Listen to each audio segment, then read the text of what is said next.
Welcome to Whispers, everybody, on AM 1600 WKKX, the Valley's Watchdog. It is 7:08 p.m., 36 degrees. Is that correct, Lo?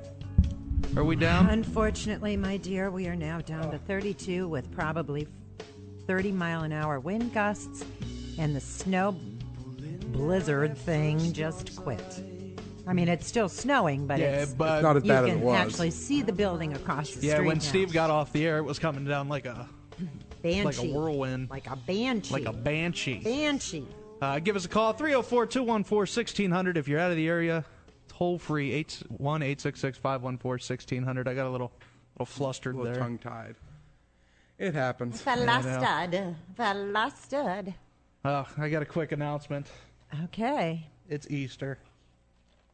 So there's all kinds of Easter stuffs. St. Paul's Evangelical Church on 38th and Wood Street in Wheeling, West Virginia. The Chrysagas Brothers present The Day He Wore My Crown, which is a passion play. That's at 7 p.m. Wednesday and Thursday. It is a unique passion play with puppets, multimedia, light, dancers, singers, and an account from the angels. Also, an Easter special running on Good Friday and Easter Sunday at both 3 and 10 p.m. both days. Oh, sounds good. Actually, everyone listening, you didn't miss dinner.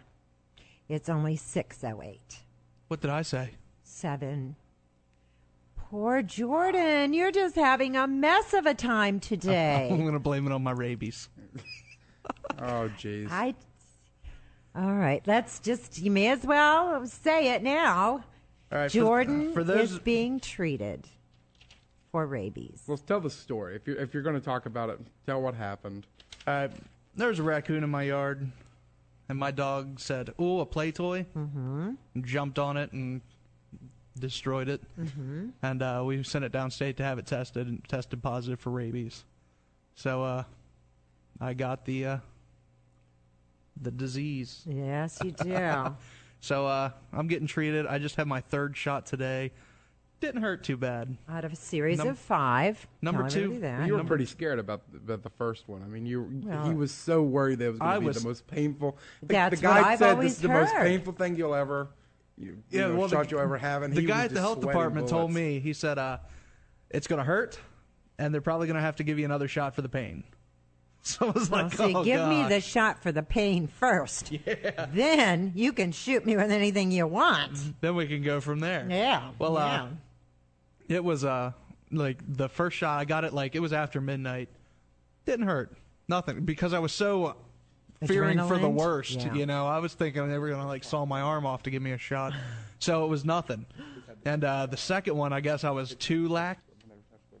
Oh, sorry, wrong button. I was too laxed on it, and it hurt. Like, my whole arm was bruised. It felt like it was getting ready to fall off. I was sick for the last few days, and so were the others that were receiving the same medications. You guys are all okay. How's the dog? I mean, it's fine. Fine. It's had the vaccine shot. Like, she acts more now that she's like the champion because she killed something. She's never bitten anything before. Walking across the yard, kind of. So she's like got a little walk to her. She wagged her tail. Usually when she's inside, she'll lay on the couch and chew on her bone. Now she'll like run around and prance like, woohoo! I got one. Well, I just want to it's a scary thing when dogs kill, because once they do it, they want to do it more. Yeah, I'd keep squeaky toys away from her, because you know what a squeaky toy represents. The dying animal? Yes. I didn't know that. Yes. So my dog is continuously, she chews the squeakers out of them, but I did get this hard rubber thing that she can, and that's what, she kills that thing. I'd never thought about that. Yeah, that's what the squeaker's for. It's to represent a squeal that animal makes when it's dying. I stick to tennis balls and at Respecs, they sell like a beef knuckle bone. I get that, and they're huge, but I mean, she'll turn it into a little stub. Does she use chew on Nylabones too? It took mine a long time before she got into that Nylabone, but now, she walks around with it. Comes off in funny pieces. It's you look at it and you think, this can't possibly be good for their digestive tract, but my dog eats anything and everything, and the only thing that bothers her stomach is if I actually switch foods. I mean, she can eat wood and paper and cloth and carpet and What's the significance of the Nylabone? it's just another thing for them to really chomp on. And when they're white and they look like hard, shiny plastic. And when they start chewing on them, though, and it starts to come apart, it comes apart in little tiny pieces that are similar to like grains of rice. But they can chew and chew and chew and chew, and it's really good for their teeth, but they're not actually ingesting an awful lot of stuff. Oh, that's pretty good. Yeah, try it. Because my dog destroys those bones. I mean, she'll eat them, she'll grind them. I mean, she's a tiny little dog, but she's got some really powerful jaws. Oh, that's how Gretchen's too. I mean, she just tears them up. Yep. All right, guys, lines are open. If anybody's got ghost story, scary story, story of a haunting, somebody they knew, anything of the good nature like that. Numbers UFO again. stories or anything like that too. Do what? Don't exclude the UFO or Bigfoot or any kind of stories of the paranormal, the weird, the strange. That's right. With the new time slot, we got an hour of open lines, so this is your time. Well, I want to welcome into the studio too. Sammy the Bull is here with us. Good to be here. And Sammy. Paula. Hi. Now, I know you're not shy with a mic. She didn't want to talk. She has co-hosted with me in the past, so And failed miserably. No, you did not. No. So don't let her sit there and act like she's all Miss Shy, because she is far from that. I wanted to welcome them to the studio too with us. It is a party in here. It is a party, and we want to hear some stories. Our streamers. I know, we're missing the wine, Sammy. Oh, it's a bubbling. She shall be ready. I want to go ahead, if anybody's listening, I want to give away a pair of Marquee Cinema tickets. You're going to do that? And Sammy's hand shoots up. I have Lola's going. A paranormal trivia. If you can get 10 of them right in a row. They're not hard. They're not hard. Can we tell much? Jordan that's way too much? All right, what's a good number? Like 3 or 1 or. Well, wait, how many prizes do you have? Yeah, pull out all your goodies over there. We have people calling in. I got some Marquee Cinema tickets and I got 2 pizzas I can give away. Jordan, like 50 questions. You can't get any wrong. They're not hard questions. Well, okay. We have Beth on the phone here. Hi, Beth. How you doing? Hi, I'm fine, thank you. You ready for a question or you got a story? Oh, I'm ready for a question. All right. Hope. They're easy. What is the most common shape UFO, or what is the most common shaped UFO that people have seen recently? Cigar, saucer, or triangle? Saucer. Wrong. What? Triangle shape. It's a triangle. Sorry. Oh, okay. Thank you. All right. Jordan. Already. These are real easy. Yeah, right off the bat. That damn thing. Wow. All right, Sammy, you want one? I can take all of the movie? No. We'll see how hard they are. Give us another question. Sammy gets to try to answer. We'll test the questions. All right. Okay. What is that one's hard.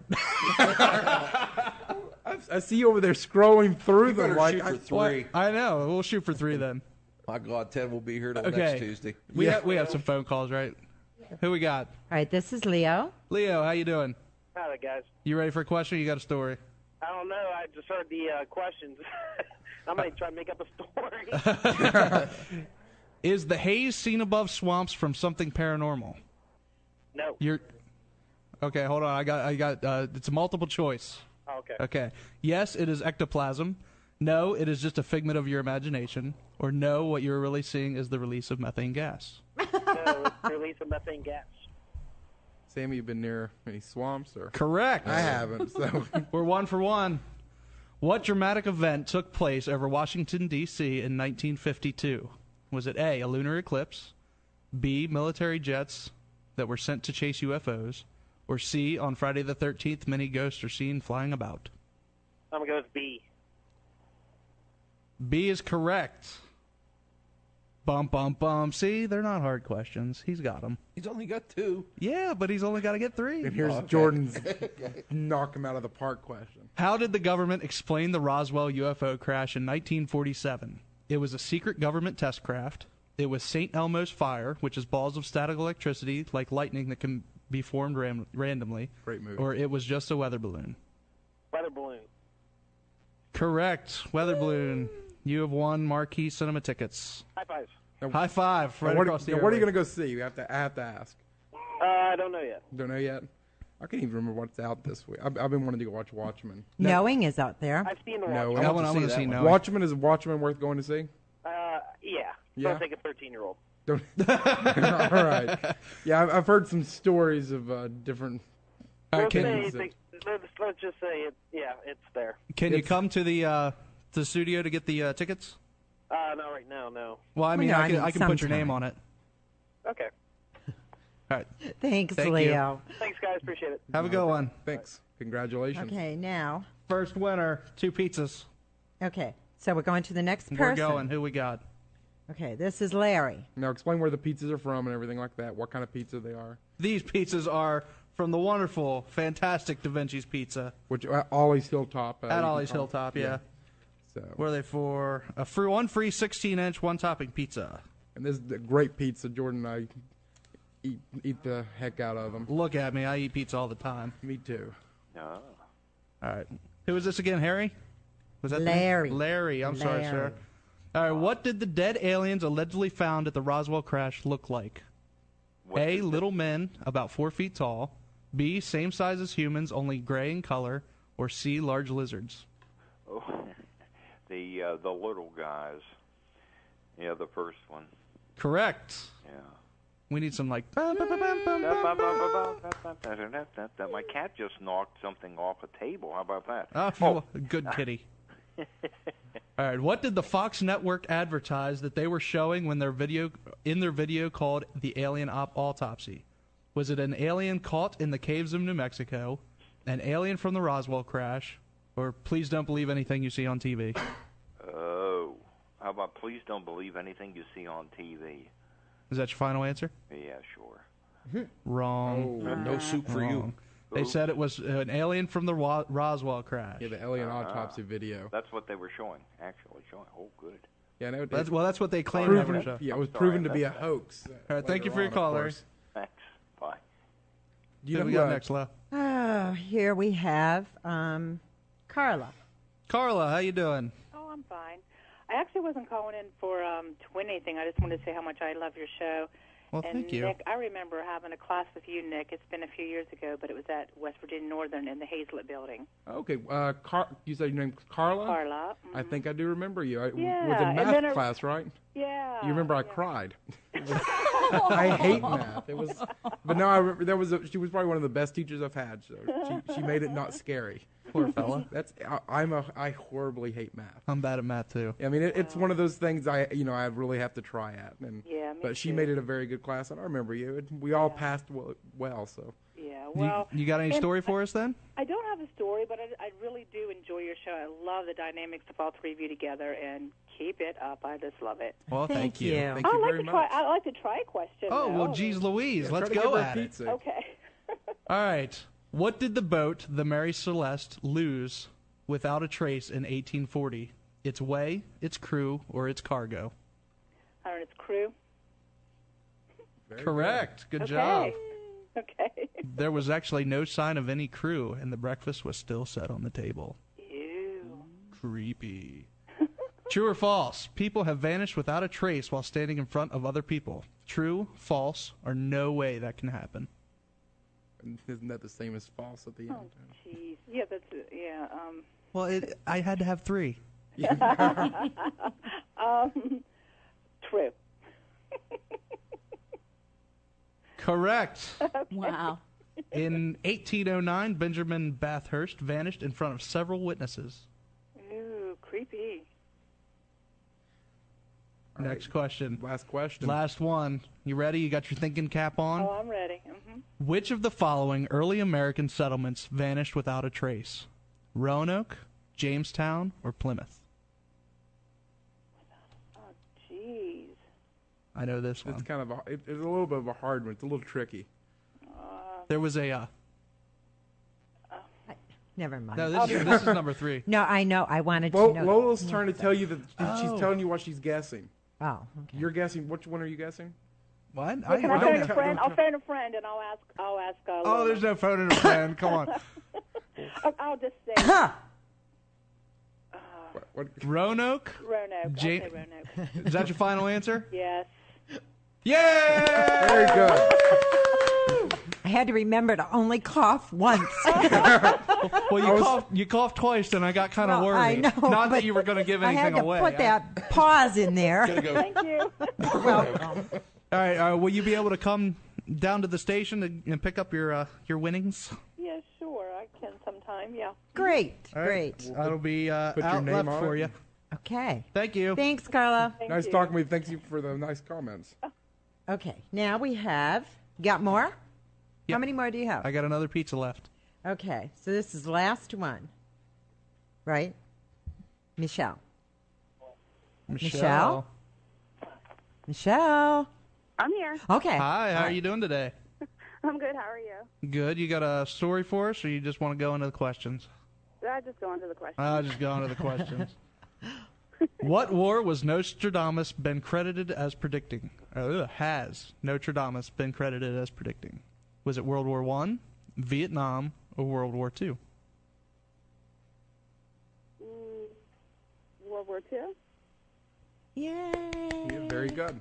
Correct. Good job. I had to click because I didn't know. I know. You preempted me. Well, I didn't want to leave her in suspense all that time. Jordan loves the It's like suspense Who part. Wants to Be a Millionaire? You know, you gotta. Is that your final answer? Is that your final answer? What technology did Mother Simpson's 16th century predictions contain? My lord. Who? Cars, radios, or both cars and radios? I think you just lost your easy. The prediction ones are tough. Yeah, they are. I've never heard of the predictor. I've never either. I'm gonna go ahead and just give you that one. Yeah, that's it. It was both cars and radios. See, I was going to sneeze 3 times. Yeah, I'm gonna jump off the prediction one. What culture had the first stories of vampires? Ancient Romans, ancient Greeks, or ancient Egyptians? That's an interesting question. Yeah, I don't know the answer to that one. Well, We're all split three of here. us have like Don't a poll number. the audience. Don't Yeah, poll the audience. everybody's got a different number up here. What are you saying it is? Greeks? Greeks? And that is wrong. They were actually the ancient Romans. Oh, I was going to. Oh, Nick. You just who stuck had one that? finger I up pulled because it you off. I didn't did. know. Oh, Yeah. thank you for calling, Michelle. Yeah, thanks, Michelle. Sorry, that was a hard question. Okay. too. Now- That was a little tough. So we still have. We still have a pizza left. Okay, Wade, you going to play? Yes, indeed. How you doing, Okay. Wade?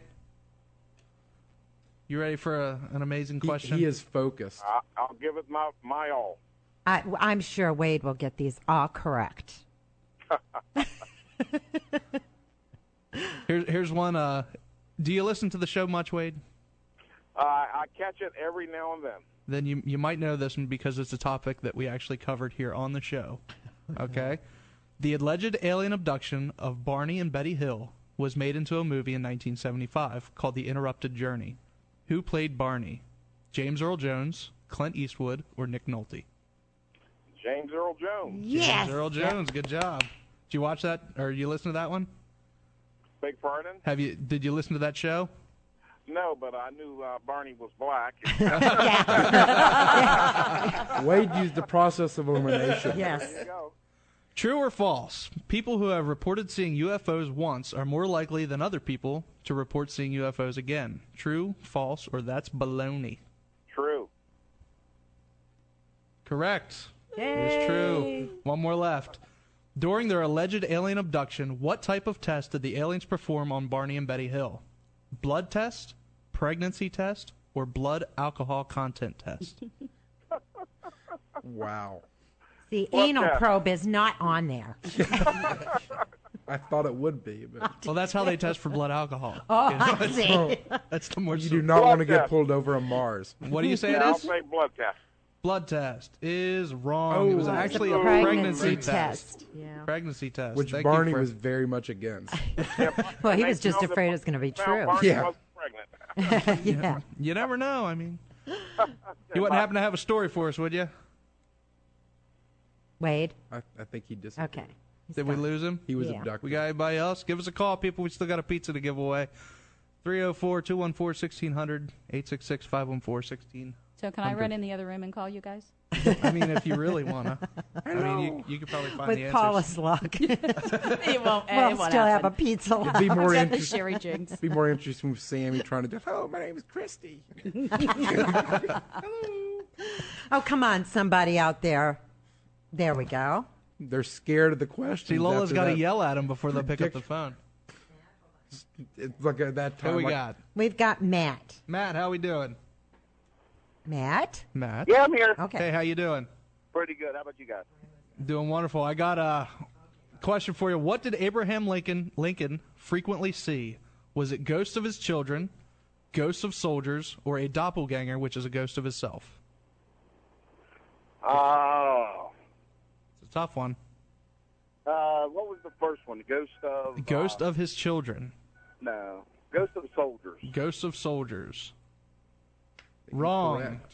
He actually saw a Doppelganger. doppelganger. Yeah. He saw a ghost of himself. A ghost of himself. Hey, there was a show on him the other day. Now, they say that he used to sleep with a guy all the time now. Really? Oh, Yeah, it was don't just on tell me the other Abraham day. Lincoln was gay. No, his boyfriend was. Oh, I get it. Oh my! Thanks, Matt. Thanks, Matt. All right, this is Barb. Barb, how you doing? Hi, I'm fine. That was funny. Yeah. Oh, let me pull you up one here. I think Jordan's searching Did that for the one. hard ones, aren't they? No, well, I keep coming up with her. Can a gun kill a werewolf? Yes, no, or only if it contains a silver bullet? Only if it contains a silver bullet. Now, see, now that's an easy Yep. one. Correct. Yeah. Yay!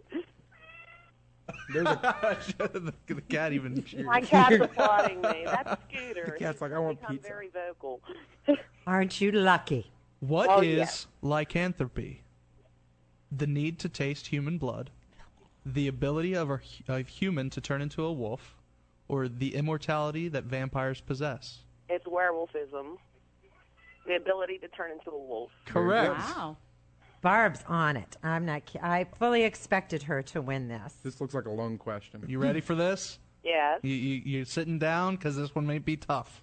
Okay. Okay, unlike what you might have seen on the X-Files, how do the werewolves of folklore turn themselves into from humans into wolves? Is it A, they salve, typically a wolf skin, They what now? with a salve, with a drug? Salve. Is that S-A-L-V-E S-A-L-V-E? is a salve. Salve. I was wondering where you... All right, listen. Sorry. Look who you got reading. With a salve, with a drug cocktail made from herbs from the woods, or they look at the moon. This is non-X-Files type. This is non-X-Files. It's like traditional. Is it with a salve, typically a wolfskin? Salve. I'm sorry. So this is Salve. traditional. Yes. The werewolves of folklore. A folklore. The moon. That's your final answer. Yes. Wrong. Oh. I honestly Salve thought it was of the salve. wolf skin. Yeah. A salve. What is a salve? Anybody? An ointment. There you Yeah, go. it would An help ointment. if you didn't read the same line. for Do over, do over. I mean, Okay, she gets a deserve do-over. another one. Give her She another gets a question. mulligan. what is a ghoul? A ghost that haunts graveyards, a vampire, or an evil being that robs graves and eats corpses? It's an evil being that robs graves and eats corpses. It sure is. Yay. I told you she was I know my spooky stuff. good. You sure do. It wasn't Okay, for Jordan just stop by and tripping you up. pick it up. I the got it written coupon out up. for you. That's a pizza, a 16-inch, one-topping pizza from Da Vinci's Pizza. That's up here, same building as Ollie's Hilltop. Yeah, bring us. Alrighty. Bring Scooter. Let me bring him up. I will. Okay. All right. Talk to you later. All right. See you, ya. Barb. Bye-bye. Scooter, I know you guys don't know, but Scooter was found. She found him in an alley as a kitten, and he hadn't developed completely, so his hind legs didn't work. And that's why she calls him Scooter, because he would drag himself across the floor. So Todd and I were trying to help her come up with ideas, and her son did too, of ways of like putting a little cart underneath his rear end. But then Tom, our friend Tom, He had a kitten that did the same thing, and what it was is just when they're born, they're not quite developed fully in the rear, their hindquarters. And eventually, Scooter started to walk, and now he's just like any other kitten. Aw. So, but that's why she calls him Scooter. And That's cute. I saw him when he was just a itty bitty little thing scooting across the floor, dragging his little hind legs behind him. It was heartbreaking, but sweetest kitten you ever saw. Persevered. That would be cute. Hey, Nick, you got any articles? Yeah, you we get got any some ready? stuff we can talk about. Sure. Actually, remember we had Michael Sala on. We have a phone call. Yes, we do. Let's go to that. Wade, and he has some info for us. All right, Wade, Go ahead, how we Wade. doing? Hey, are you guys familiar with the Lunch with Books program at the Ohio County Library? The Lunch with Books? Yeah, every Tuesday they have an author come in and read from his books, and they have discussion about the books. Well, next Tuesday, April 14th, Kurt McCoy will discuss his book, White Things, West Virginia's Weird White Monsters. Oh. McCoy will tell about strange phantoms that lurk in the woods, like sheep squatch, the Morgantown Morlock, and let's see, McCoy grew up in Moundsville, and he'll tell us about a huge serpent that menaced the Montesano area, a UFO landing in Ogle Bay Park, and sightings of the Vineyard Hills Frankenstein, among other eerie things. So I know that fits right in the genre of Yeah, that's show. Bashful Billy. Yeah, So if you guys aren't doing anything at noon, stop over at the Ohio County Library downstairs in their auditorium. They have some great programs at noon on every Tuesday. And it's a Tuesday? Yeah, You Tuesday should at contact him and see if he would be a guest on our show later on that day. Yeah, we could try Well, to there do you that. go. Yeah. Hey, thanks a lot, Thanks, Wade. Wade. I want a pizza for that? Do we have any more? I can give you a photo package. All right, I'll stop in. All right. Bye. All right, see ya. Oh, I was going to ask him. Did he say McCory or McCoy. McCoy? Okay, McCoy. And that's at the Ohio County Public Library? Yep. All right, well, That should be fun. Have to That's All right, let's, just like Frank Frachino's stuff. We Yeah. take a break? There Yeah. we go. All right, everybody, we'll be right back. You're listening to AM 1600 WKKX, the Valley's Watchdog.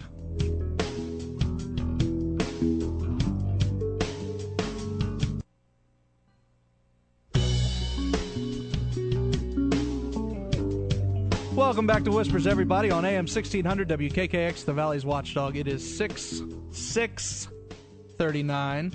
Okay. I wanted to pronounce that right so that my brain can fill in. It's 32 degrees out. It looks like it stopped snowing right here next to the station, so, well, at least for now. Well, hopefully it stops snowing for good until Hopefully. we get back I into am winter. done with winter. So done. Real quick, give out the phone numbers. Give us a call. We've still got open lines, 304-214-1600, 866-514-1600. I kind of slipped on that 8 there. The Penn trip coming up May 22nd. That's Friday night. Well, not this Friday, but in May. If you have not paid, I know, I'm just out there today. Yeah. It's the rabies. That's okay. Yeah. What are you going to do in 2 more weeks when you can't blame it on that anymore? You'll get bit by something. Nick let me come to the station without my helmet on. Aw. We got It's all your fault, Nick. I like how you blame me for it all. There's some people out there that have reserved spots that haven't paid for them yet. We have to have that money in ASAP to the Penn, so You know who you are. contact us as soon as possible. Sammy's Hi, raising Sammy. his hand too. The Penn needs the money so that we can make sure everybody gets on the trip. So Now, of course, we have to have that money in 30 days before, which means we need it to Yeah. get it into the account so we can pull the money out, write the check, whatever we got to do. So that means we need it Now. now, and as soon as possible. If you want to go, you got to get it in. all right, so if you're listening, you can call in Lola and give her an email address or something. I can send you an invoice on PayPal. And of course, Lola's That'll work. going. I'm going. Jordan's going. I'm going. Paula's going. And taking friends. Sammy, yeah, Paul is bringing everybody. Pittsburgh's coming. Pittsburgh. I just signed up somebody else from North Carolina Oh, today. really? Yeah, Cool. well, the other day. The Close other enough. day. Paul, are you looking forward to the Penn trip? I am. I've never been there, and I'm ready. My You've never daughter's even been going on a with regular me. tour? Or? No. It's very different in the dark. I've been on both tours now, and it's such a different building when all the lights are off. It's weird. My grandfather worked there, so I'm anxious really? to see what it looks like. Yeah, I don't remember him, so it's Sure. kind of a way to figure out what he did. He and ever what it tell was you like. any stories or? He passed when I was 3, so no, but I'm ready. I I'm know excited. some of the warden, or not the wardens, but like the guards that I've spoken to, is like, oh, it's not scary in there. It was scary when they had the people, the prisoners Yeah. in there. That's when it was scary, Yeah, I believe it too. Yeah. You look Yes. into some of them dark quarters. I played football down there against the prisoners. Really? Or did you? Well, On see, you weekends. probably scared them though. You're, The Intimidator. Little mutual Seems- respect. We will have Kelly and Barb's money soon. I mean, Kelly this week and Barb next week. alrighty. Very good. So Kelly and That's Barb some going. people, and Paula is taking Paula care just, of. Paula she's plus taken 3. care of. Now where She's did the, bringing to Pittsburgh. Do you have entire a city. head count so far, or Yeah, I was I asking believe this earlier, and we were trying to figure that out on the way we're over. in mid-20s good? right now. Our if goal was everybody to get to pays. 30. So, do you think we're having any more seats open? I think that's where we're looking at. Are we going to I have 3 people on standby to see who's going to pay. Okay.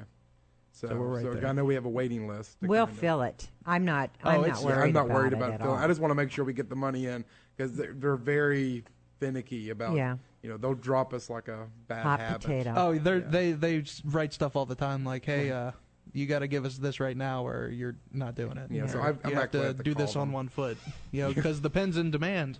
Yeah. So Oh, there was yeah. an article I think in the newspaper talking about how much it just brings in people by the droves. It's crazy how many people go through that prison yearly. Will we hit the whole prison or just a section of it? We get the whole thing. Yeah, Get out.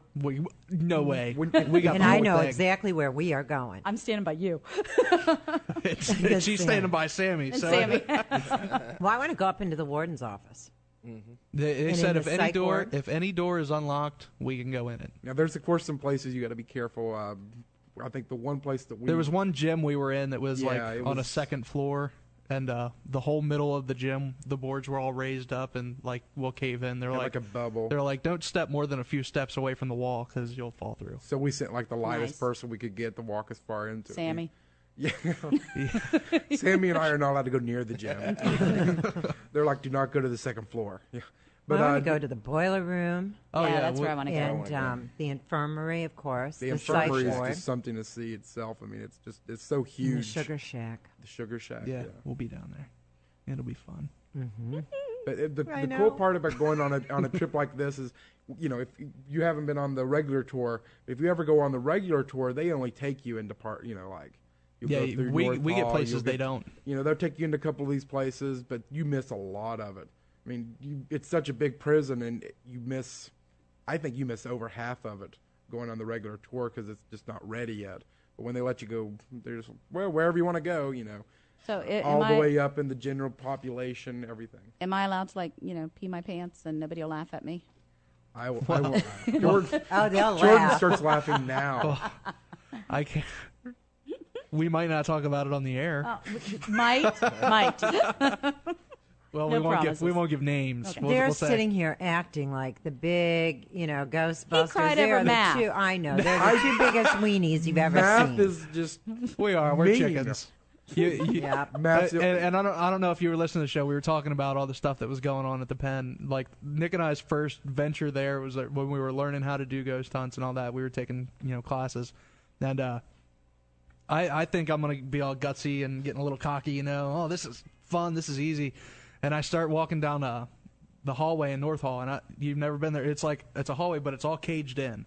You're completely caged in, just a couple feet over your head, and it's a long to make sure hall. that the prisoners don't climb the walls and try to get out. Yeah, it's like the worst of the worst. Those are the people that have been killing people inside the prison, and I'm like, all right, well, I'm going to do this. So I turn off all my lights.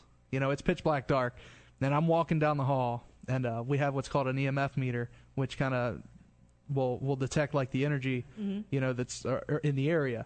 There's no power to the place right now. Everything's shut off. So I'm halfway down, and all of a sudden, like the meter goes whee, and it goes nuts. And I have all my lights off. I just like turn around and start running. I'm like, Nick. Nikki, help! Now, of course, I also cried and screamed at the bats. Yeah, I made, they- I A made, bat? There are bats. How much is that? $45. Yeah, I made squeaky toy noises with the bats. So. Well, see, they'll come at your lights. So if you got a flashlight, the bats will fly at your lights. Yeah, this is I'm going to not be afraid of safety tip bats. number 1. Just Yeah, write safety this tip one number down. 1. Hold the flashlight way out here. Well, see, because we have the equipment that we carry, and most of our stuff is in houses. Our lights, we have little, headlamps, that we can carry things in both Yeah, hands and that's be able something to you see. want to make sure Yeah. you buy too. Make sure because you'll have so much stuff in your hands. Or borrow the husband's coal mine hat. But yeah, there you go. There you that go. will protect you against the bats attacking your head. well, since the bats fly at the light, and the light is on Nick's forehead, She got a mental picture. it goes, and it's like it'll go like 6 inches to your face, but you don't see it because you only see what's right in front of you. So like out of nowhere, the bat just like. Yeah, that's the part you have to remember. It was dark, so all of a sudden, there's these wings coming at me, and that was all I saw were the wings and fangs. The and, sound that comes out of this man when he's scared. Do we need like night vision goggles? You don't need them. Where can we get some, Sammy? We'll find them. Okay. They're expensive. Yeah, We'll we've been borrow. wanting to buy the Borrow. We're gonna thermal buy 'em. stuff. Yeah, like thermal imaging cameras. Oh, there we go. Yeah, So I need to get a headgear thing with a light. Yeah, it's I only would like $10 recommend at that. Walmart. Okay. the first time we went there, actually, someone had brought a fishing jacket. You know what I'm talking about? Mm-hmm. With all the pockets. That was probably one of the. We kind of were making a little like they're wearing fishing jackets, but then of course we're carrying like all of our stuff like Mm-hmm. this and like 3 cameras slung across, or and thinking that fishing jacket's not a bad idea. At least it wasn't a flak jacket. Yeah, black jacket, gun belts, and everything you need, to fight Ghost, kind of like Supernatural. It'll be a fun time. It would I can't be. wait. I'm excited. So You got an that's article May for us? 26th. Yeah, What were I you actually saying? do. Well, I was talking about before. We had Michael Salla on. Probably about a month or two ago. Uh-huh. Talking about. He talked about Stargates and so forth. He's in exopolitics, and I was looking through today and found an article where he was mentioning a article about the Area 51 called "The Road to Area 51" by Annie Jacobson. It's out of LA Times. And what it's talking about, there's 5 people that have come forward as they call them whistleblowers. I wouldn't really call them whistleblowers. They say that they worked at Area 51, and they're saying what actually is happening there, which they're saying it was what people were thinking of as UFOs are top secret flights and so forth. They give you some stories. There's actually a pretty interesting story in here. One of them was by a man named Kenneth Collins. He's 80 years old now. He says on May 24th, 1963, he flew out of Area 51's restricted airspace in a top-secret spy plane codenamed Oxcart, built by Lockheed Aircraft Corporation. He's flying over Utah when the aircraft pitched, flipped, and headed down toward a crash. He ejected into a field of weeds, and he talks about how some people drove up in a pickup truck, and this craft had never been seen by anyone that wasn't given top secret clearance. So he has to make sure that they don't see it. And they're like, "Oh, you want us to drive you back out to your to your plane that crashed, so you can check on it or whatever." And of course he can't let them do that, so he makes up the story. "Oh no, it's got a nuclear weapon attached to it. You can't go out there. So drive me over here to this air base." But what they're talking about, that would be UFOs, or these ox carts were designed in such a way that made them look like UFOs when the sunlight would hit them or when they were flying at night, and that's why people claimed there were so many UFOs flying. You get a question or? Oh, Mike, Jordan is gone. Hello. There we go. We Sorry lost about you for a that. little bit. What is an ox cart? Oxcart is the top secret spy plane. That's Okay. the code name of the plane. It's designed in such a way that it would look like a UFO. What you would typically think of, like the saucer. So kind of like a craft. stealth bomber type of shape. Sure. It's Because that's top kinda secret UFO. craft. Yeah. And so what Michael Salla, of course, if you remember, Michael Salla was very much into the government's covering up UFOs, and what he's talking about is that sure, there's a lot of people might be actually seeing these top secret crafts that are flying around that are that we think of as UFOs because we've never seen them before. But at the same time, he's saying these, this isn't exactly the only part of the story that, there was UFOs reported before the Oxcart project was there. My background of that is, how about what was before that, Well, I wasn't, was it called the Blackbird?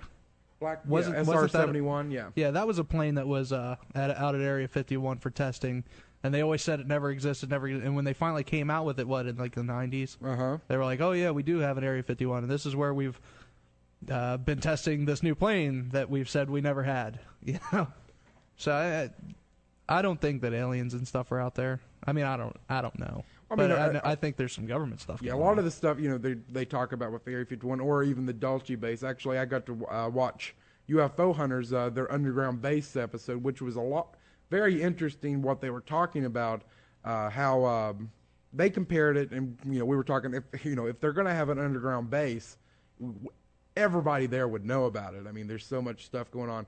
And they brought up the best example of why we wouldn't know about it in our own backyard, more or less. Anybody think of what they talked about? No. A lot of quiet people. No. Greenbrier. Yeah, there you go. Greenbrier. Wade knows. Have you ever heard of Greenbrier, or what was that, Greenbrier, Jordan? Wrong turn. Wrong turn. Oh, that's one of your horror movies. Yeah. Greenbrier's the presidential thing, right? Yeah, presidential. Yeah, it's one of the bunkers. One of the bunkers. Yeah. It was there for, years, and nobody knew that it was there underground. There was all this space, that they could take Congress and put them there, and they could stay for. How long could they stay there? They had food for months. And it was, and nobody knew it was there. They during this episode of UFO Hunters, they walk up to the to a wall. It looks just like a wall. Yep. And she's like, "What's right here?" They're like, "Well, through that door." It's like, "Well, no, through this." And she pulls it back, and here's this steel, door. Extreme, there were, tons and tons of weight on this door that they had to unlock to go into. And it was just a massive facility. So, I think there's a way that they could have these, Area 51, it's the best unkept secret we have. The government keeps on denying it, but everybody knows it's there. We have pictures of it from Russia. Look what we, okay, here in West Virginia, we got mines everywhere. Sure. Okay, and mining is huge here. So, you have a mine that shuts down. How deep do they go? They go, a mile, sometimes further than that, underground. That mine shuts down. All they do is board over it and say, "Don't enter." Mm-hmm. It's pretty much, okay, this is a closed down mine. All the government would have to do is start moving stuff down in there. Here they are. They could have a base a mile underground, and we wouldn't think of anything of it because we just think, oh, that's a closed mine. Well, how many of them are like that? Yeah, the mine. Mothman. What's that? Mothman. TNT area. They got those tunnels all the way through that. That's a forestry thing. Yeah, those bunkers. We talked about that. Was it Jeff Walmsley? Yeah. Yeah, and the thing is, as soon as you have something that's a secret that nobody knows exactly what's happening, all the ideas start flying. Well, conspiracy theory. That's this country is great for that. Every single thing that happens, it can't be the truth. It's too simple to be the truth. It has to be a conspiracy. But that's because we have such lack of faith in our government. Absolutely. And that's the whole reason we have conspiracy theories, because nobody trusts anything the government says anymore. So when they say something that might sound good, gotta be a lie. They're doing something. And the sad part is, we'll get on here, we can laugh about, some of the crazy theories, but then, and I was going to call in and talk to Steve about this a couple of days back, these people really do believe them, and they will act on them. The gentleman in Pittsburgh who felt that Obama was going to take his guns and all this, he believed that. He was a very heavily into this conspiracy theory that, that the government was about ready to come in. When the police started coming, he got his AK-47 because that's the gun he had, right? Yeah. And he was ready. And how many? 3 cops, 4 cops? Yeah, police. 3 cops. And so Timothy McVeigh, another conspiracy theorist who believed that whatever it is he believed, I can't even remember what it is now. It's another ludicrous theory. Well, he was a survivalist. He was a survivalist. The militia movement back in the 90s. Takes a bomb and blows up the Oklahoma City. It's the Murrow Building. The Murrow Building. It's and they're out there, and it's. Well, and I'll tell you, increasingly, the more unhappy this country becomes. There are people openly talking now about. Rebellion, I don't know. I don't know if you'd say armed insurrection, but certainly some type of a revolution. Oh, of course. And the thing is, I think we should be allowed to tell our government we don't like what they're doing, but I also don't feel we can, pick up guns and start going against them. There's other means. I don't know. We wouldn't exist today if somebody hadn't picked up guns. Didn't we do that to Britain? Yeah. I was going to say, but there's a point. They did talk for a while before they're, if they didn't listen. I mean, George was crazy. We're having a tea party. Yeah. We're having a tea party. Now, if you were going on to do the this tea party, 15th. you said you were going to do it. Are you going to dress up as an Indian? Absolutely not. I want to wear a fancy Native little American? hat. Okay. Yes. A big red hat. Yes. I'm not dressing up as a Native American. Are you? I'm actually thinking about coming to. I don't think I'm going to dress up as a Native American. I could see Nick, like with his buckskins on. Oh, it's a little feather in his war paint, skins anymore. His leotards. No, he's not Robin Hood. Yeah, but we were talking about Men in the way tights. the conspiracy theory with the deaths in Pittsburgh. I mean, even in the newspaper this morning, it was talking about 53 people who died over the last month. Oh, I know. We've Just had in several mass mass murders. The gentleman up the INS building, I think. What is it in New York?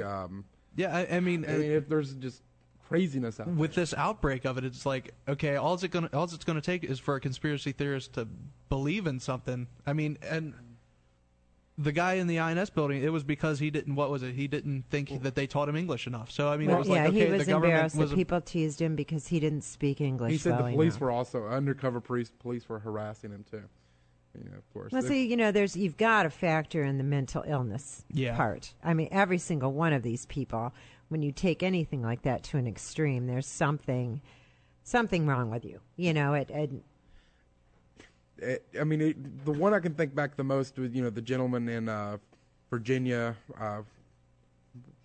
Where college was that? The Virginia Tech. Virginia Tech, and you almost had it. I knew it was in Virginia. I couldn't. It's been a while, and sadly, these things do disappear from your mind. And you stop thinking about them.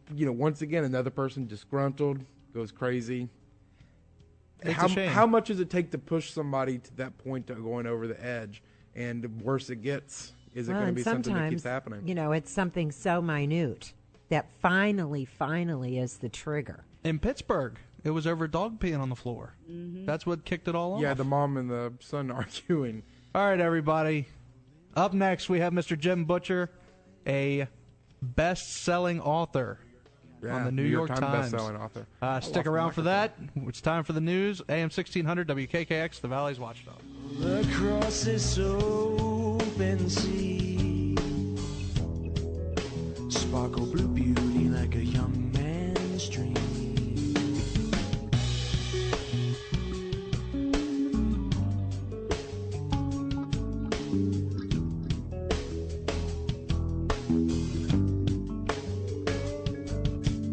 Oh, my world is falling in all around me.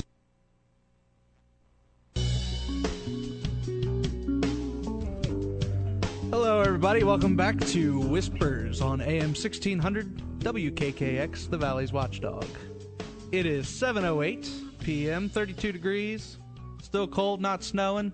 Keep your fingers crossed.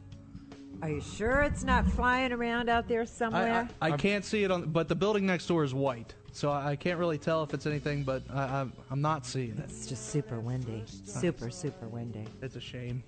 Yes, it is. Hey, it's supposed to be 70 degrees this coming weekend. It was 70 this weekend. I know, it went from 70 to 30? I had Sunday. I had the windows rolled down in my car when I got out of it because I got in, it was like really hot, and I still got my drums in my car.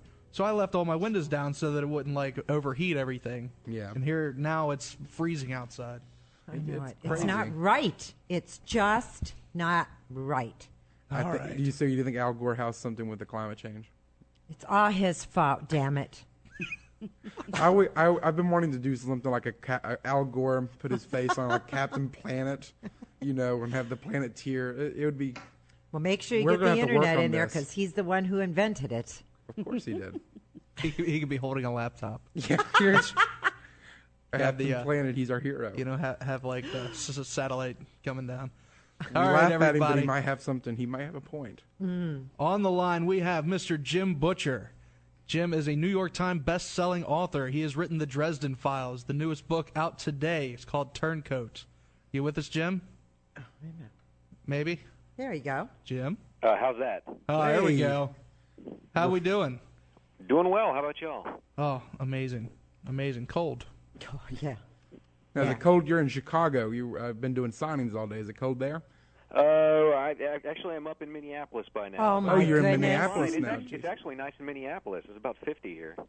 Well, good. 50 That's would be heading great. this way then. There we go. Days from now. Now, you had a signing party last night at midnight releasing the book Turncoat, correct? Yeah. A lot of people turn out?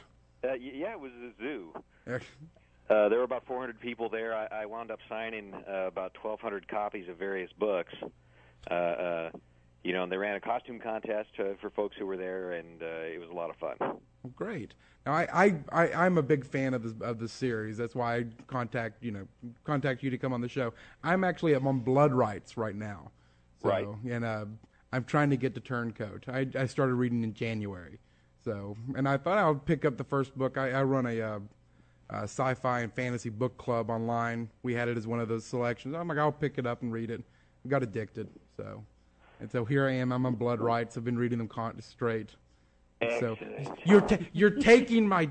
I was up till 12:30 last night because I got addicted to reading a part. I know. I feel more like a supervillain every year. See what you're doing? You're taking away my sleep. You're taking exactly. away. I'm going to be sending bills. I need the minutes back. So now, tell us a little bit.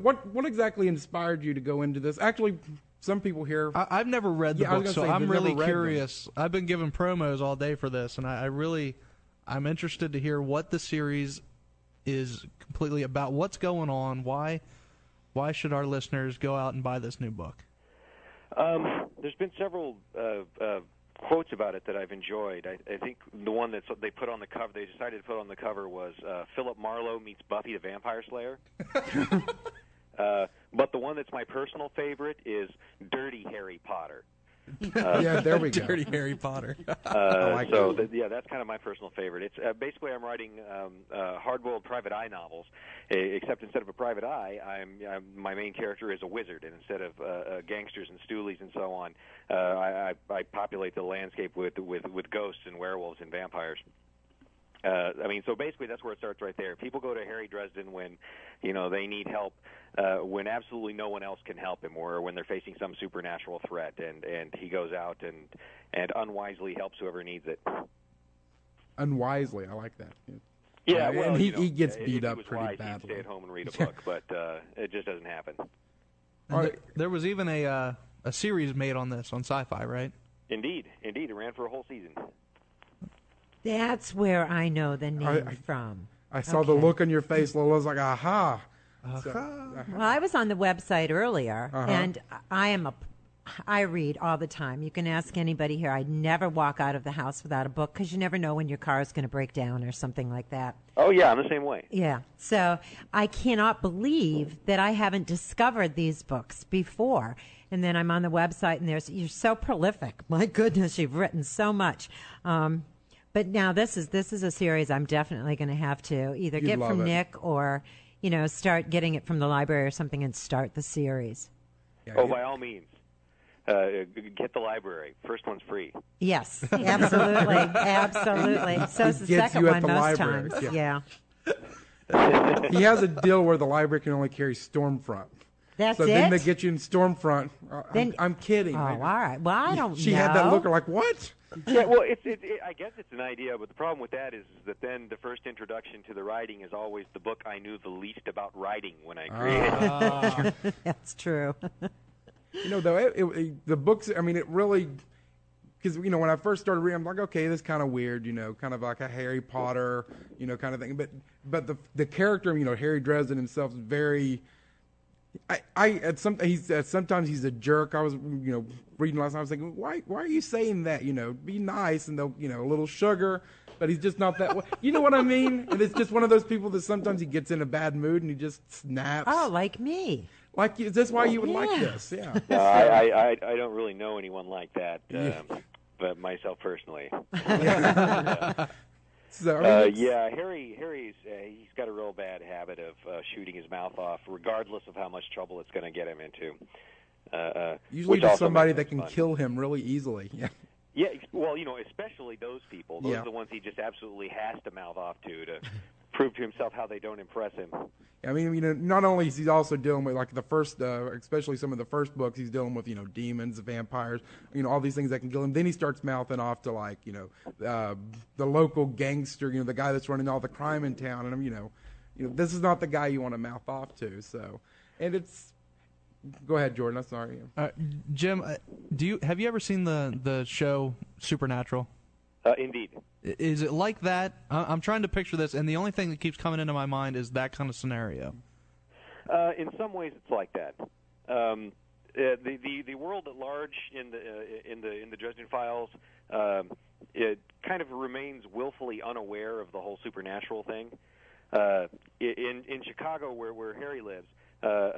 He's often consulted by Special Investigations of Chicago Police Department, which is this department that's been created to deal with all the stupid, crappy problems, and which includes any time something completely inexplicable comes up, it gets dumped on Special Investigations, and they hire Harry on as a consultant.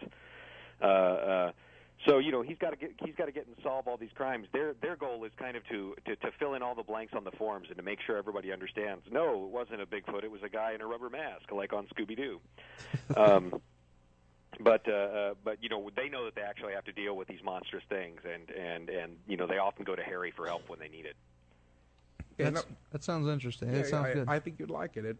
Now let's talk about different aspects that you put people. Of course, this is a paranormal show, so we talk about vampires and stuff all the time. Now I like the concept of there's 3 courts of the vampires. You have the Black Court. You have the Black Court, Red Court, White Court, and actually there's a 4th one, the Jade Court, correct? Right. That was kind of through in there. Real isolationists. They don't get involved much. Yeah. So can you kind of explain your idea behind each of these courts? Well, I didn't want to just run with the stereotypical, just sort of general issue Hollywood vampire. Sure. I wanted to come up with something different than that. So I decided, what if our typical idea of a vampire that we're used to now in our culture is the result of a lot of different encounters with different kinds of vampires. It's sort of along the lines of the 3 blind men and the elephant.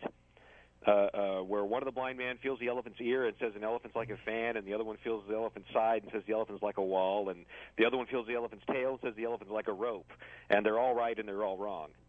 And that was sort of my idea with vampires. What if human beings, the picture of a vampire we've put together is all right and all wrong? So I thought, all right, well, we can divide it up into several different kinds of vampires, and they just kind of all have been, confused together into our standard version of a vampire. So there's the Stoker-esque vampires from the Black Court, and the blood-drinking, ugly monster vampires from the Red Court, and the super sexy Anne Rice vampires from the White Court.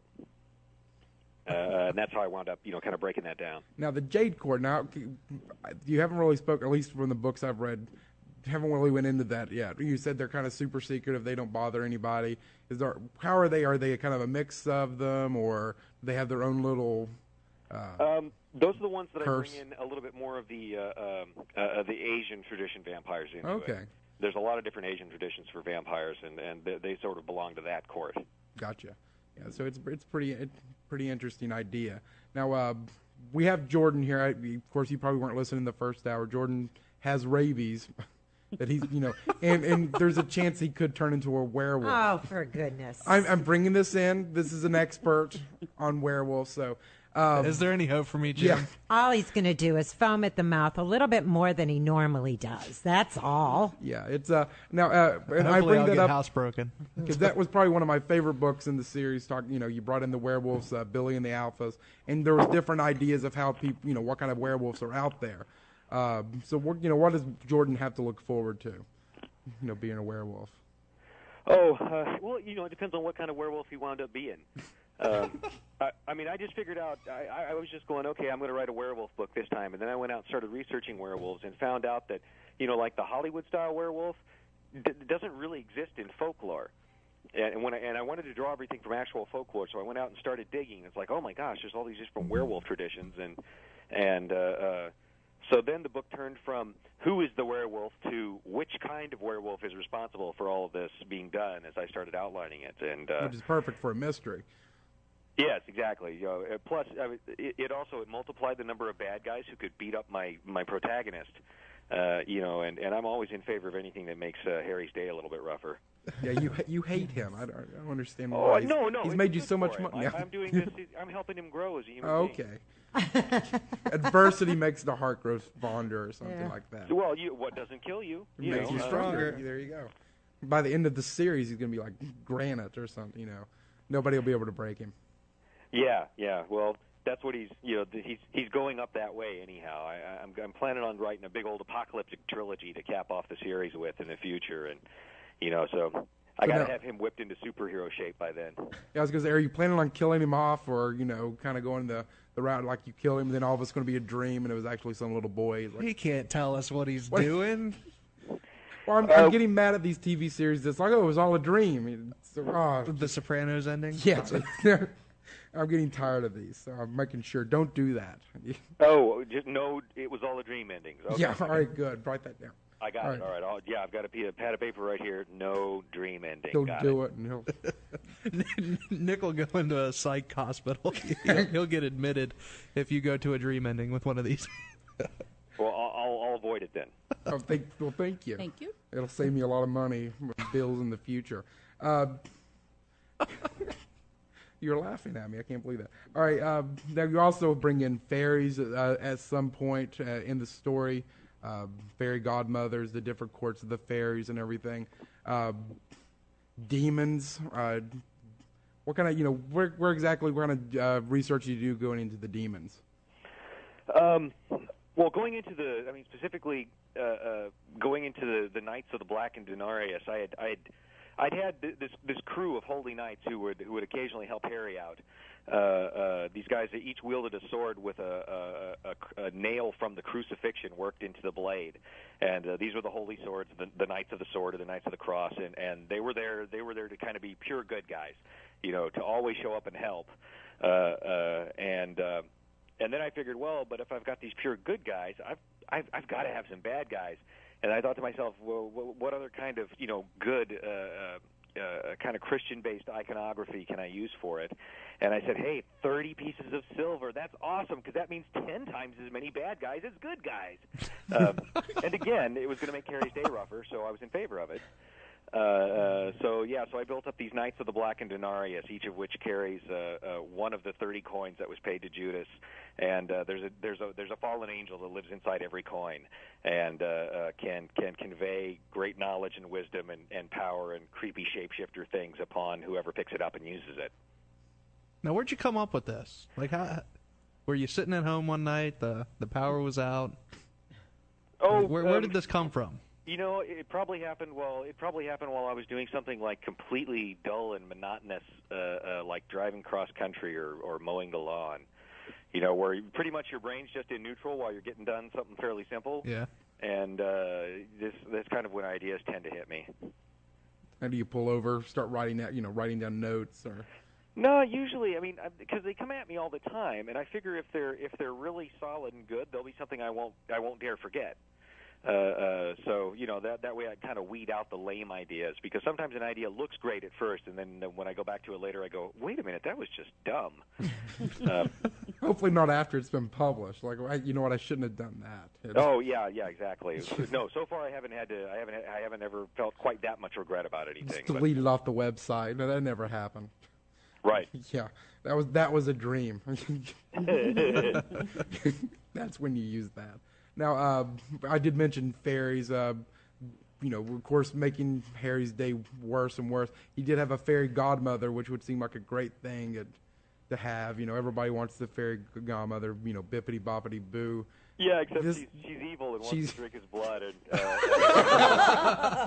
she thinks her idea of helping him is, I'll turn you into one of my hunting hounds, and then you'll be happy the whole rest of your life. That kind of thing. Poor guy. Yeah, well, like I said, I pretty much, The only time I really a lot of times authors will put themselves, will have like a surrogate for themselves in a book. The only time I do that is when Harry is facing something and goes, I can't believe this. Someone out there just hates me, and that's me. I'm the one that plans this stuff for him. If I ever actually got to meet Harry Dresden, he'd punch me right in the nose. He wouldn't like you, that's for sure. It reminds me, have you ever watched the series Rescue Me? I have not. Okay, well, the main character in Rescue Me, no matter what happens, I mean, he can finally do something good, and he's just like a horrible person. He can finally do something good, and then, like, his whole family will die. It's like the guy never gets a break, and it's Right. every time you mention something going on with Harry, that's what it... I mean, Harry starts out, he's, more or less orphaned at some point. I mean, it's from birth. Everything just goes bad. Yeah, things have been harsh for him. Now, I know earlier they were curious about the name. The full name being Harry Blackstone Copperfield Dresden. and this actually conversations about the name all day. Yeah, I've been asking, like, why the name? Why the long name? Well, when I was making the character up, I wanted to do 4 names because it was just wackier than 3. And when I was making the character up, I wanted to name him after famous magicians. So I took Harry Houdini, and then also Harry Blackstone Jr., so Blackstone. And then I wanted to throw Copperfield in there because, he made the Statue of Liberty disappear. No, of course. That he did. And, and that's cool. So and that was kind of where the names came from. Is I wanted to name him after a bunch of magicians, famous performers. And then Dresden for the firebombing of Dresden, kind of a. That was kind of an after thing that got added on, but yeah, I mean he does tend to be kind of hard on buildings. Yeah, so. He does. He uses a little bit of the fire magic a little too much. Which speaking of the magic system in the book. Not exactly like what Harry Potter has. Not exactly like Aleister Crowley type of. Not exactly. It's very very different. Can you explain kind of the research you went into with the magic and why you took it in this direction? Okay. I guess the first thing to say is that when I was putting the magic together for the book, I wanted to tie it in with my central character, and I didn't want the magic to be some kind of semi-sentient force that went out and did things on its own, and I didn't want it to be something that was just relatively simple. If you had a stick and said the right word, something worked. But I didn't want it to be like an overly involved spiritual force either. I wanted it to be kind of a workman-like kind of magic. I mean, I sort of see Harry, instead of seeing him as a shaman or a wise man type of character, I see him as a plumber. It's just he happens to work with magic and knows how all these things fit together. So I kind of, when I started building it, I wanted to build it on a model of actual physics. So the things that you can apply to magic, the energy cannot be created or destroyed, and things that actually sort of made sense. You can throw out a fireball at somebody, but you've got to get all that heat energy from somewhere, and that comes into your thinking when you're trying to do it. So that was the model I kind of had in mind when I wanted to get started. And then I went out and I just started reading up on current magical belief and practice. So I was checking out several different flavors of Wiccan magic. I went reading through a little bit of Kabbalah type magic, and just kind of sat down for a week or 3, going through these books, and trying to figure out, okay, what is the actual thinking on it and how things work, and how can I make my story universe include elements from all these different sources, because I wanted the Dresden Files universe to be a sort of place that was very inclusive of faith and of folklore and of different traditions of magic, and kind of wound up with Harry. Harry happens to be a very blue-collar sort of practitioner, I mean, he'll go out and get something done, and he's very practical and workmanlike about his magic. There's not really much in the way of any kind of religious belief that comes into it. There are other people who do work their religious faiths into using their magic, but it's not something that's totally necessary. And then there are other folks who just have faith without the benefit of magic, and that has its own kind of power, especially when it's being applied by somebody like the Knights of the Cross against whatever dark and evil thing they're after this week. Makes sense. Now, you're talking about he doesn't have to necessarily have a wand. Now he does carry the staff and a blasting rod, which and then in the TV series, which I thought was kind of interesting, they decided to change this. They changed a lot of elements, which at first when I first started reading, because I'd actually watched the TV series first, I'm thinking, well, this is kind of different. I kind of like the idea, but the more I got along into the books, I like the idea there better. In the TV series, instead of like a staff, you would think of like made out of wood. He carried a hockey stick. Right, a little bit more concealable. Which is it is, and then but then Harry's not somebody necessarily that would conceal things either, which I think took away from the character. The blasting rod was a drumstick, so it was kind of interesting. But what exactly, you don't see too many blasting rods, I guess, in other, magic, at least that I haven't, other fantasy magic kind of stories. What's the difference between the two? Between a blasting rod and a magic wand? And just a staff. Well, a staff, Well, I mean, in Dresden's world, the reason he has those tools is because there's something that helps him to focus his magic. He has no power whatsoever, or no problem whatsoever having enough power to get things done. What he lacks is finesse, and he's kind of a young wizard, so he's still learning. So he's kind of created these tools that help him get all that strength he has focused a little bit more clearly, so it's more controllable. And the staff is just sort of his general purpose tool that he can use for all kinds of different magic that helps out a bit while he's doing it, so that hopefully he burns down a few less buildings. And the blasting rod, though, is specifically made for him to throw a lot of really hot fire in a little tiny space at somebody. Gotcha. So that's his six gun. The stick is more of a general purpose tool, but his sidearm is the blasting rod. And of course, another one of his tools. One of my favorite characters in the book, Bob the Skull. You never just floating, spirit of intellect. I believe the way you mentioned in the book, you'd seem like but extremely hilarious. His love of kind of raunchy romance novels. Now, your wife actually writes romance novels. Is that correct? Indeed, she does. Now, is this you're making fun of her in a little bit? Bob the Skull's reading the romance novels.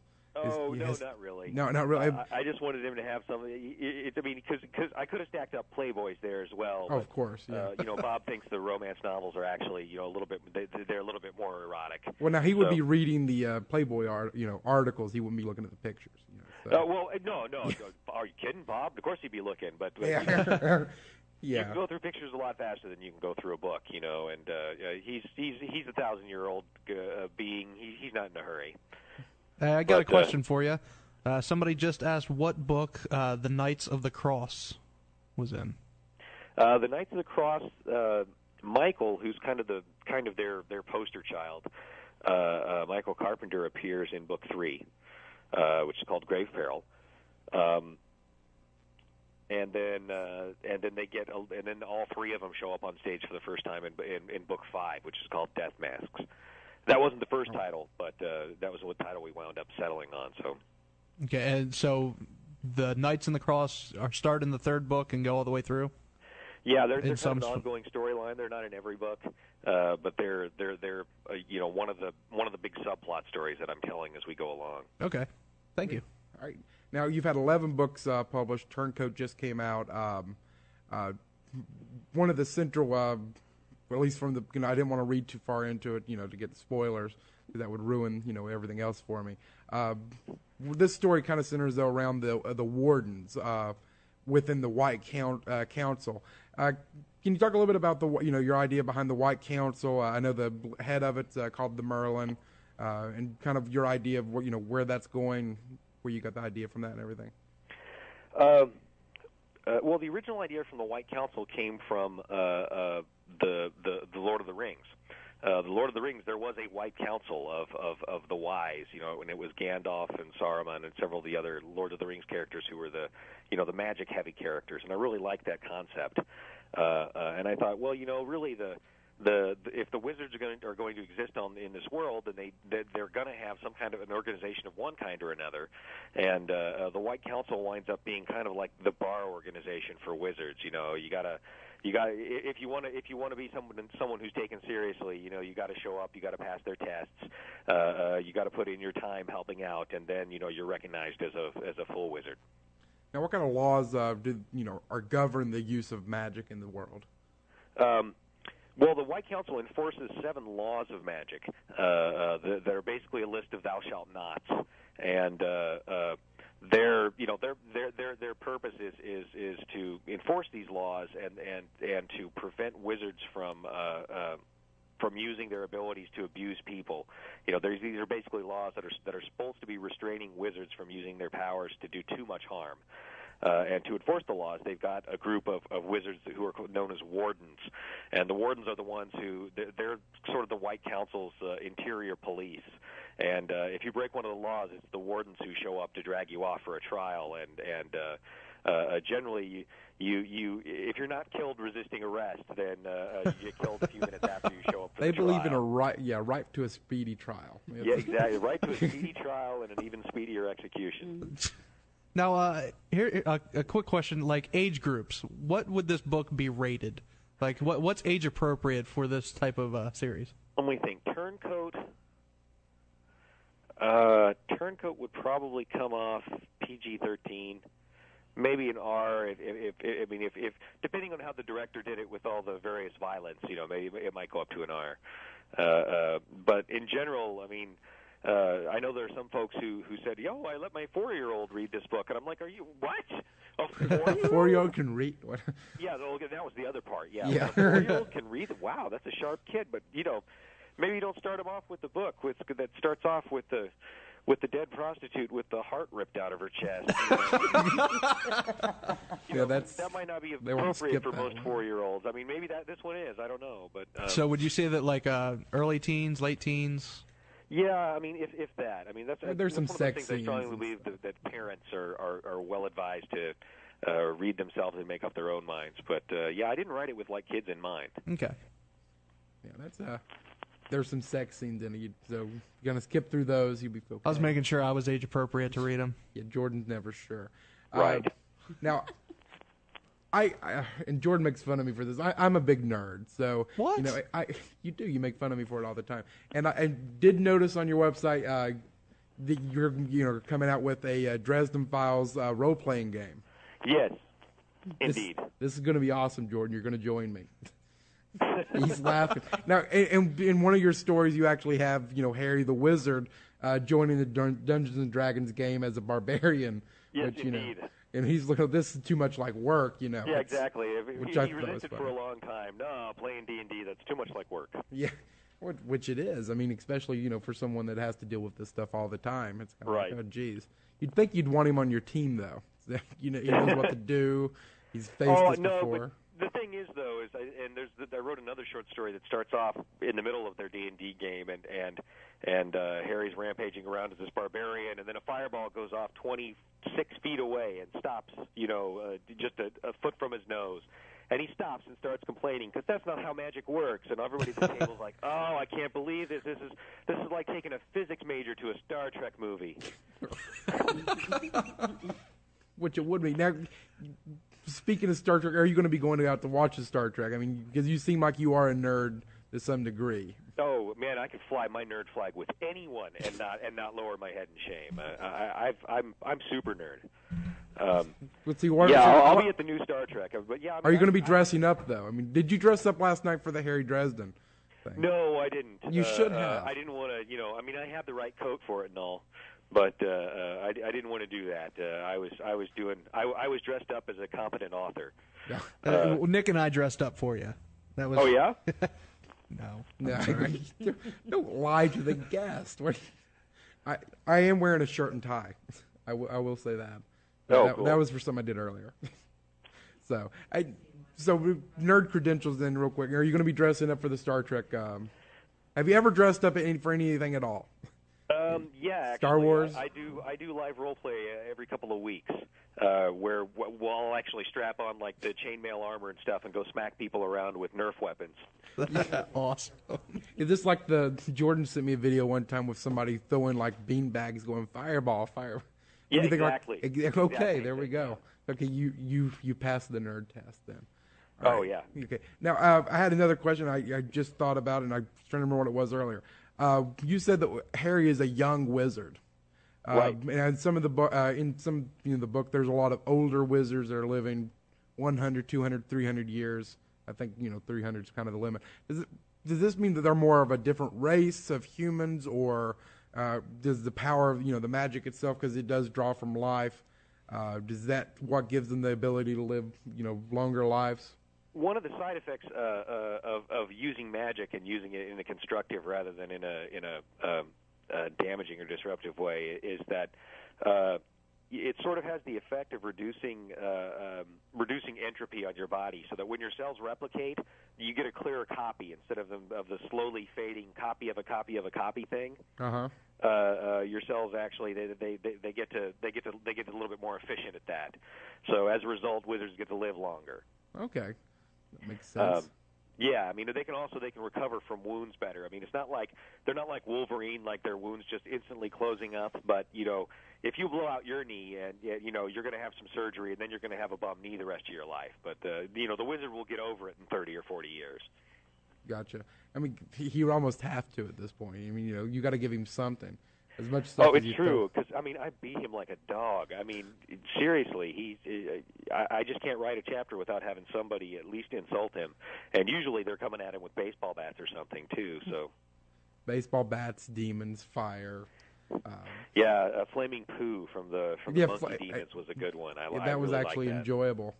Now, when you write, let's say a demon or a fairy or something that's getting ready to attack your guy, do you use influence from your friends, people you know? Do you write people you know or situations you've been in into your books? Rarely. I mean, there are some characters who very few people have been inspired by real life people. The character of Shiro, for example, in Death Mask, he's one of the Knights of the Cross. Was loosely inspired by a couple of karate instructors I've had. And then there was a character in Book 10, White Knight, whose name was Anna, who was based on Anna, who won the charity auction, where I offered to auction off a grisly death in one of the Dresden Files books, and she wound up donating $3,000 to charity, and I put her in the book as a character and killed her horribly. Nice. Now, see, Jordan's always wanted to get into a book and die a grisly death. That's what I tell other authors that we have on, write me in and kill me good. Right. But other than that, I mean, I can say that I will often say that most of my female characters are based on my wife. And that is not inclusive of that's not just the good guys, so. Hopefully not the fairy godmother, right? They're all based on my wife somewhere. Oh, jeez. She's I am so sorry. She's an exceptional woman, and she just wants your blood. I respect and fear her. So hopefully your wife's not like Angelina Jolie carrying a vial of your blood around or anything like that, right? Just making sure. God, I hope not. But, right? But you never really know, do you? You don't. You might want to check her purse. Be like, why do I have needle marks on my arms? Yeah, exactly. You never know. Now, I've wanted to be an author. I think Jordan. I think everybody. Paul, I don't know about you. We have Paula also with us. She's been quiet. We've always wanted to write a book at one point. What kind of tips would you give someone that's wanting to start out as an author? What's your process? I would say, well, first of all, I would say go to my live journal at jimbutcher.livejournal.com. Okay. And there, I've written a series of articles that are specifically intended for aspiring authors. That's pretty much just, I mean, it's just what I learned as I was coming up as a writer. I mean, I ignored my writing teacher for the longest time, and when I finally shut up and started listening to her is when I actually started doing well. And those articles are sort of the version, the dumbed down to the level where I understood it version of what I learned from her. Now, would you say writing's a hard job? It can be. Although my answer to that question is going to vary based upon how close I am to deadline. Sure. It's one of these. It's one of the jobs. It is a hard job. It's not a complicated job, but it's hard. It's one of those things that's simple, but that doesn't mean it's easy. Well, at least one of the authors, another author I read, George R.R. Martin. People wait. It seemed like years. When I first started reading this series, the first comment someone told me, "Oh, well, don't get to the end because he won't write the other book for another 20 years." Yeah, he does seem to take his time with those. There's some writers who need to do that. Now, you seem like you're getting these out pretty quick. Do you set yourself up with a deadline of, you need to have this many pages by this day, or do you kind of just sit down and let it flow, or, how do you take this as kind of a 9-to-5 job, or whenever the inspiration hits you, or? No, I've got to do it as well. I don't do 9 to 5 because I don't start writing until about 10 o'clock at night. But that's when I do most of the writing is like between 10 o'clock at night and 6 in the morning. If I don't. If I try and write during the day, there's these other people around, and it's honey, you need to eat something this, and Dad, I love you that, and I can't be expected to work under those conditions. Nobody should have to work under those conditions. Yeah, exactly. It's just not fair. Now, do you also have a cat and dog? I know Mister's in the book with this huge cat. I'm guessing if it's able to hit Harry and knock him, kind of knock him around a little bit. Huge cat. Do you have a huge cat at your house? I do not have a huge cat because Cat Dander tries to murder my wife. As so does no me. cats at home. Although I've had friends with cats, and Mister is based on the cat of a guy I knew in college. But I do have a dog, which Harry winds up getting a dog in book 6. Actually, the one the puppy he starts off with. That's the one I'm on now. So it's a pretty cute puppy. Yeah. Everybody's always like, "Oh, you must have this huge, enormous dog," and I'm like, "Well, he thinks he's huge and enormous. I guess that counts." But yeah, I have a 22-pound Bichon Frise at home. Now he thinks, and okay, to his credit, 22 pounds is hugely awesome for a Bichon Frise. He is an Arnold Schwarzenegger of Bichon Frises, and he's completely unaware of how ridiculous he is. So he takes himself very seriously. Yeah, see, most of the cats I've ran into, I had a friend, my best friend, when I used to live in North Carolina, I had this cat. This cat was the most evil thing in the world. If you draped your arm anywhere, I was going to say over the couch, anywhere you drape your arm, this cat would just walk up to you and decide that you're the scratching post. I had scratches down my arm where this cat would it would run away, and of course his kids would start crying, and this, and it would just show back up, expecting food, a couple of days later, and you can't run away. This cat didn't listen to them. It did whatever it wanted to do. It hated. I think it personally hated everybody. Right. So, it was this just evil cat, and then it would just run away again. It would scratch whoever it wanted to. Even if you cut its nails, it would figure out a way to hurt you. And Cats are evil. Cats are evil. That's all they sit there and they look like they're lazy. They go, "Oh, cats are always lazy." No, they're plotting on you. They're waiting for you to do something. You should have like a cat demon attack Harry. That would work. I did that in a short story. You did? Yeah, like a pack of cats called Malks. Well, of course it would have to be a pack. Yeah, there's dozens of them. They'll run you down and kill you. But now, what's the weirdest enemy that you've put into a book? I've not read all of them yet. I would say the monkeys slinging, demon monkeys slinging poo was pretty high up there. Throwing the napalm poo. Yeah, that was just... That's up there on the bizarre scale. Yeah, is there anything more bizarre? Or do you have any ideas of anything more bizarre occurring? Yeah, we haven't actually gotten to the really weird stuff yet. We'll get into that in the second half of the series as we go. Yeah, how many books of these are you planning on having? I'm gonna do like 20 or 21 of the case books, like the ones I've done so far. Wow. And that number will vary based upon whether my kid goes to graduate school or not. And I could say they'll just keep coming out. I'd be lying. I don't have a muse. I have a mortgage. But. And then after I've done the case books, then I'm going to write the capstone trilogy and have a big apocalyptic trilogy, because who doesn't love apocalyptic trilogies? I know, right? They're the best. You've got to kill the entire world. So here's the question I got now. How is this book going so far? The last book, didn't it debut at number 2 on New York Times bestseller? It debuted at number 2. It lost to somebody who won a Pulitzer Prize or something. I don't know. Whatever. Social value. Whatever. It's politics. But this year the sales are. I mean, I haven't heard anything yet. It just came out My today, editors so. seem pumped up about the pre-sales, although I had no idea what they meant by numbers. I honestly I don't pay as much attention to that side of the business as I probably should. I just want to get on to the next book. Have you started working on the next book yet? I can't. I'm still in the middle of doing my second series, the final book in the second series I'm running. That's right. We didn't need to ask you about those. We've been focusing on Harry Dresden. I don't know much about this series. Can you kind of explain sort of what your other series is? The other series is set in a world where everything that you do, instead of having technology, everything that you do gets done through a process called fury crafting, which is interacting with these elemental spirits that live in the world called furies. So if you have an earth fury and you're an earth crafter, then you can lift big heavy loads and you can tend fields, and if you're a metal crafter, you might be an exceptional smith or swordsman, and if you're an air crafter with enough power, you can fly, that kind of thing. Sure. And my hero in that series is the one person in that entire society who can't do anything with fury crafting. You hate your characters.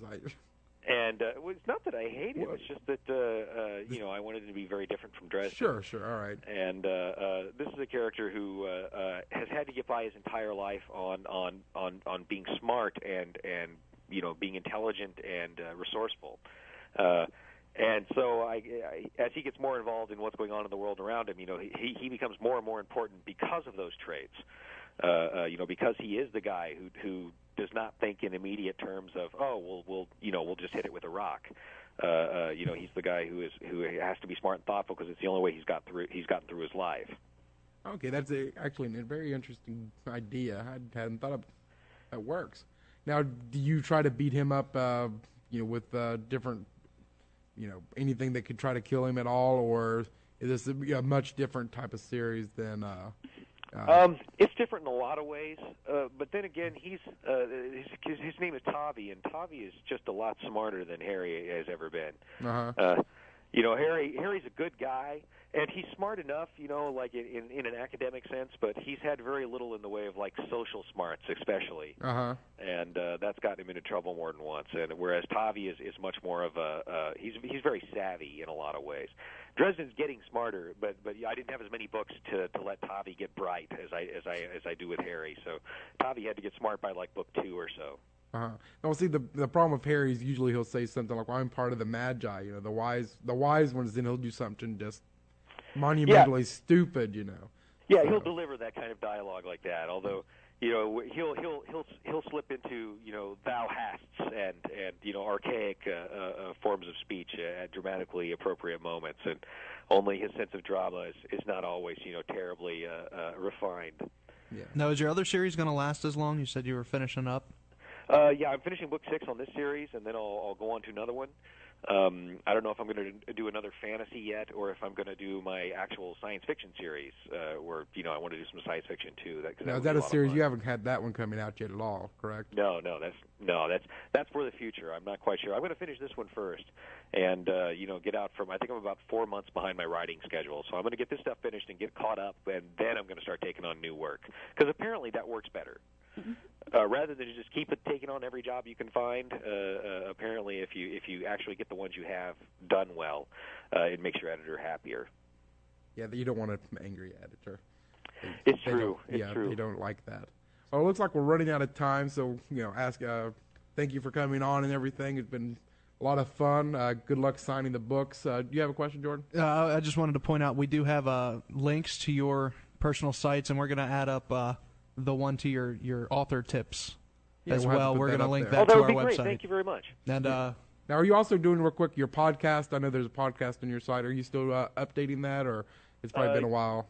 Yeah, well, that's something that gets done about once a quarter, I think. Okay. My friend Fred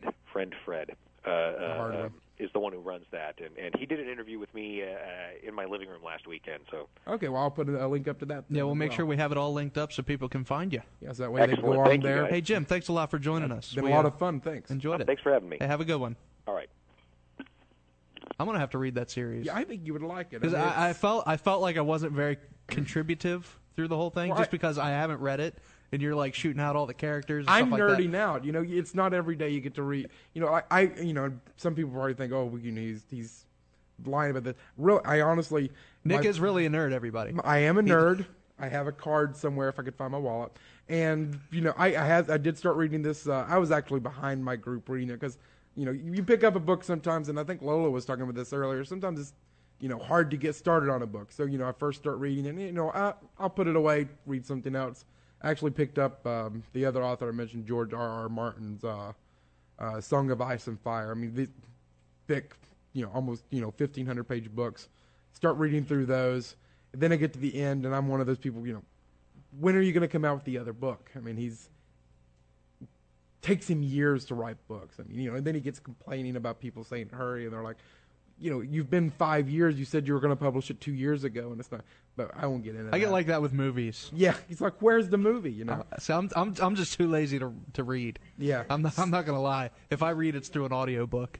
Which they do end have of this audiobooks, month. yeah. End of this month, all his books will be out on audio. If they're Jim not Book- already, the ones that are supposed to be, or I think haven't been yet, Stormfront are all doing it. Yes, I think Stormfront is, so you should be able to pick that one up. So that's what I'll be picking up. Yeah, it's and I started reading Stormfront. Once you get into it, it's really riveting. It's very easy to get into. It's a lot of fun. It's very funny.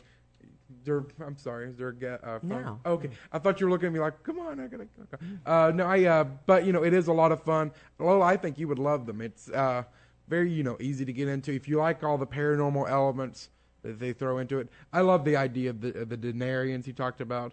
Linked into the 30 pieces of silver. Yeah, that's clever. The Knights of the Cross. His There's mind must be a scary place to Yeah. Yeah, I just like the fact he also beats up his Well, see, what got me, he said that he does all of his writing from 10 to 6, and Nick and I have always said nothing good ever happens after 2 a.m. Yeah. All the bad stuff starts coming out. Yeah, it's pretty interesting. Even the idea of the vampires being in the 3 courts and the way that works, especially the sexy, because the white court, which were the Anne Rice ones, they feed when they get the hunger, they feed by They drink people's blood. Well, no, they're the boom chicka wah kind of, they feed by. That's the way they like on the life energy of people. So that's the red court, and the black court. They're the blood eaters.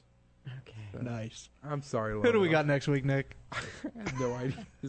I'm sorry, Joe Montaldo with UFO Undercover. He'll be coming on talking about all the stuff that's happening in the UFO world. So it's gonna be a lot of fun. After that, we have actually it's on the site there. I want to make sure I do not miss. The 21st, I'm still talking to a couple of different people. I did talk to Frank Ficino last night, which someone mentioned earlier, the UFO crash in Ogilvy. He called. He's finalizing the details of coming on, release some information finally on our show.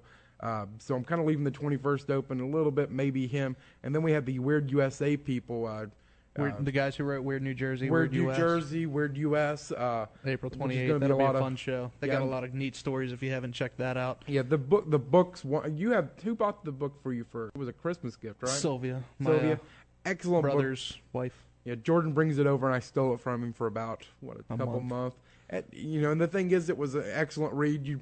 Not something you have to, you could pick it up, read a couple of stories from it, put it back down, go about your business. A lot of great stories in the book, though, and hopefully we'll get a bunch of stories.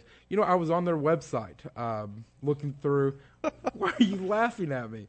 They have a store where you could buy. I wish books. I had all this time. But he doesn't have time. He never has time, but he comes up with the randomest stuff sometimes. I read very fast, and I absorb information. So I was looking up where potato chips are from. I have never looked that up. Your grandma and your aunt want to know when you're going to turn into a werewolf, too, by the way. Yeah, we never really got an answer from this. Hopefully not soon.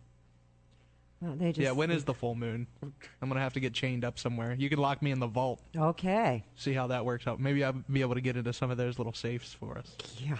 Money. Yeah. Well, in the book, the Loop Guru, which we've talked about on the show, the vault wouldn't hold you. Jordan would rip the door off, come out all halt, kind of like. That's You're all we got almost for this done, week. you guys. That's all we sorry. got. I could If you rant haven't paid forever. for your pen trip yet, get a hold of me. Whispers1600gmail.com. We'll figure out a way to get this paid off. I want everybody who wants to go to be able to go. So keep in contact. And do you think we're going to have any open spots? Maybe. There may be. So. Depends on if we get all the payments in. If we not, do I'm get, giving them away. If But you're it's curious, what we're going to say is we'll put up a link if we have open spots. I'll put a number on there, and it'll be on the website. So keep an eye on the website. That way you can get in there as quick as possible. All right. So. Until next week, everybody, don't be afraid. Only believe.